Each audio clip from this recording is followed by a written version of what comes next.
Righto, so I'm here with Brent Thompson, founder of Siera Property Group. Mate, congratulations on the success. I think it must be the first time we've had a delay to start filming because we've had to wait for the buyers to get out of the display suite here. You're doing something right. How's the project going? Yeah, really well. So we're here on Chevron Island with our project Tapestry, and we've been in the market for about 12 months now, and obviously it's been a really turbulent time in the market with what you've seen with construction pricing and interest rate rises, but what we have seen is just, good fundamentals for the project, and targeting, the right residents for the end occupants has seen great success through that 12 months. Yeah, one of the things we've seen in our data is a huge influx of people from New South Wales looking at sunny Queensland to move. And in fact, we almost had 1 month last year where there were more people looking at properties from New South Wales here in Queensland than locals. Is that what you're seeing, or is it been?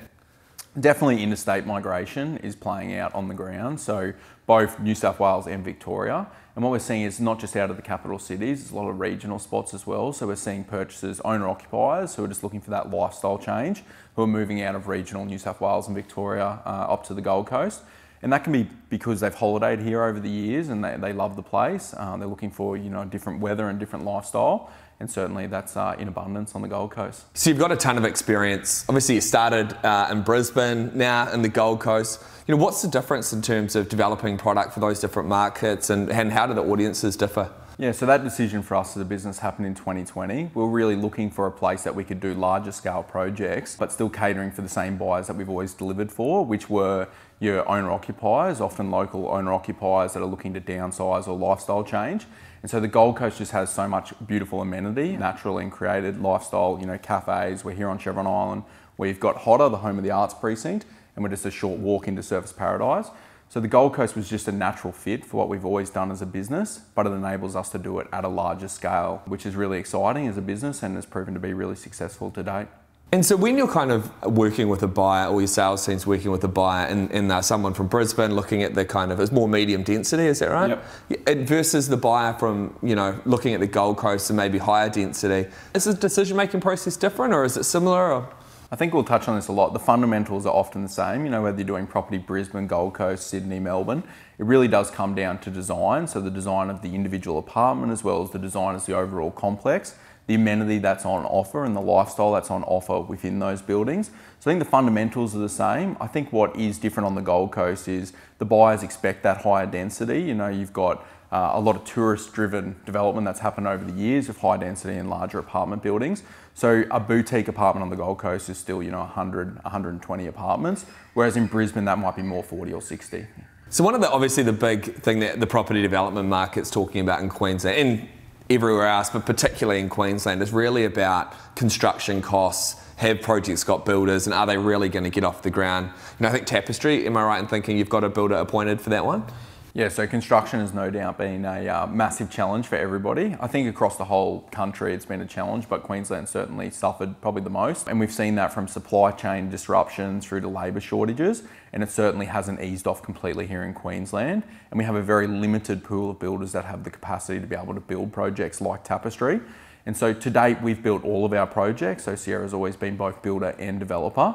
And so with Tapestry, we've taken that same approach where we've really acted as the builder through the early stages to progress the project ready to turn dirt.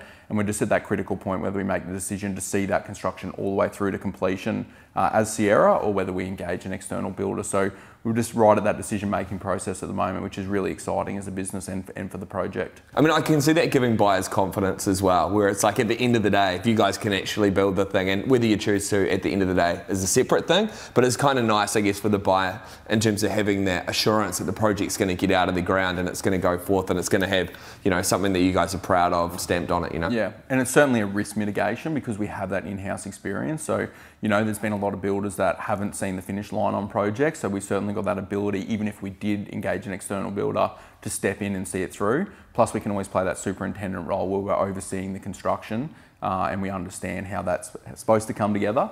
And so I think that's a massive advantage for us and for our purchasers as well.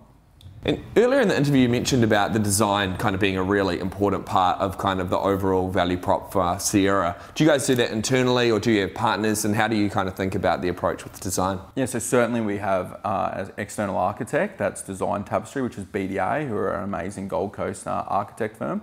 But we also have some internal consultants who work for us on a retainer basis who help us with that design as well, and just ensuring that, you know, that little Siera touch is being put on the project.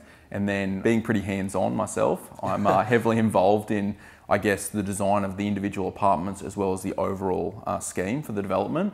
And that comes into because we come from a construction background, there's a lot of consideration around efficiency. So it's efficiency for the end occupants, that what they're paying for in terms of saleable space is all functional. And then also efficiency for us from a constructability point of view, that we're not spending money building parts of the building that are costly but not practical. You know, we're here on Chevron Island. You know, there are a few projects in and around the area, you know, some well-known developers like yourself. How do you think about competing when there's quite a few projects around, and how do you make your project kind of stand out? Yeah, it's funny because we don't really look at anyone as competition. You know, I think it's great that Chevron Island's going through this regentrification. There's a lot of great projects, and good projects will get out of the ground. And I think in any market, you're always going to have that. We're very research-based, so from the beginning, before we even purchased the land, we wanted to understand who our buyers were going to be, what the product was going to be, what the amenity was, and then how we would cater for all of that. And so I think, like, for us, competing is more about just us doing the very best job that we can with the piece of land that we've decided to buy for whichever reason. And then really just doing a good job is going to set us apart from everybody else in the market. And then those other developments being successful only helps us, helps the area regentrify, and eventually just creates benefit for everybody. So it's really not about competing head to head, although we do have obviously projects where we lose buyers to and they lose buyers to us. But there's, you know, plenty of good buyers in the market for the right product, and we just aim to deliver that.